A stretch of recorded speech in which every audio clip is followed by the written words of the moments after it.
আমাদের এটা হচ্ছে আমাদের ঐতিহ্যবাহী সামরিক উৎসব। আমাদের বাংলা সম্প্রদায়ে এটা অনেক বড় উৎসব বলা হয়। আমাদের এই সামরিক 3 দিন ধরে চলে, 14 তারিখ থেকে 16 তারিখ পর্যন্ত। কিন্তু তার আগে আমরা আমাদের ঐতিহ্যবাহী অনেকগুলো খেলা আছে, ওইগুলো আমরা খেলে থাকি। আমরা এই উৎসবে অনেক মজা করে থাকি। আমাদের সংস্কৃতিটা, আমাদের ঐতিহ্যটা ধরে রাখতে চেষ্টা করছি। আমরা আজকে আলারই দর্শন করে এখানে মজা করবো, এই জন্য আসছে অনেক আনন্দ করবো এখানে।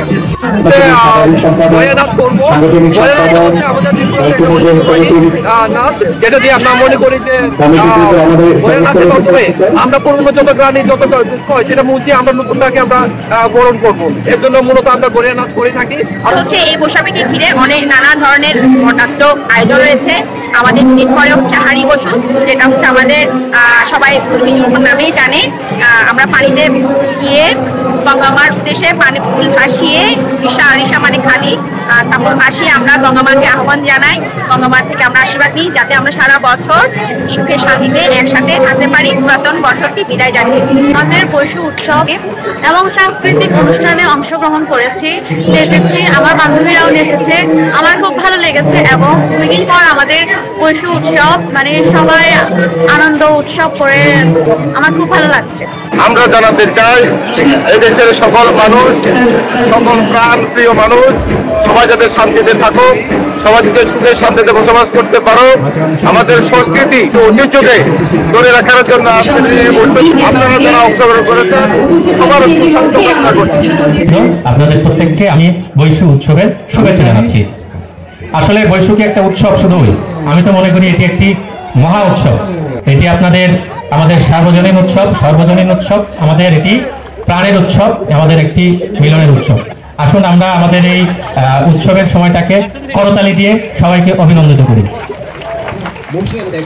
আসলে আমার খুবই ভালো লেগেছে আপনাদের যে উপস্থাপনা, বিশেষ করে আমাদের এখানে উপস্থাপিত বলেছেন যে আমাদের ত্রিপুরা জনগোষ্ঠী প্রকৃতির পূজারী। আপনারা যারা পাহাড়ের এই জনপদে যারা আছেন, আপনারা প্রত্যেকেই প্রকৃতি পূজারী।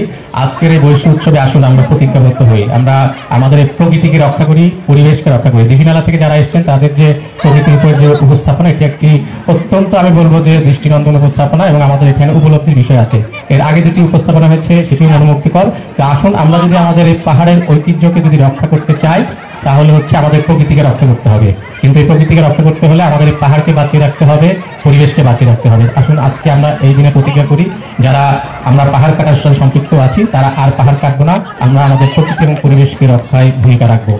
পাশাপাশি আসুন আমাদের সর্বজনীন উৎসবের মাধ্যমে আমাদের এখানে যে প্রাণের সঞ্চার হয়েছে, নববর্ষের নব সূর্যোদয়ের মাধ্যমে আমাদের প্রত্যেকের মধ্যে সৌহার্দ্য, সম্প্রীতি এবং সমৃদ্ধির আলো উদ্ভাসিত হোক। আমরা প্রত্যেককে আলোকিত করি। সকলে ভালো থাকবেন। আপনাদের প্রত্যেকের মঙ্গল কামনা করে আয়োজকদের ধন্যবাদ জানিয়ে আমার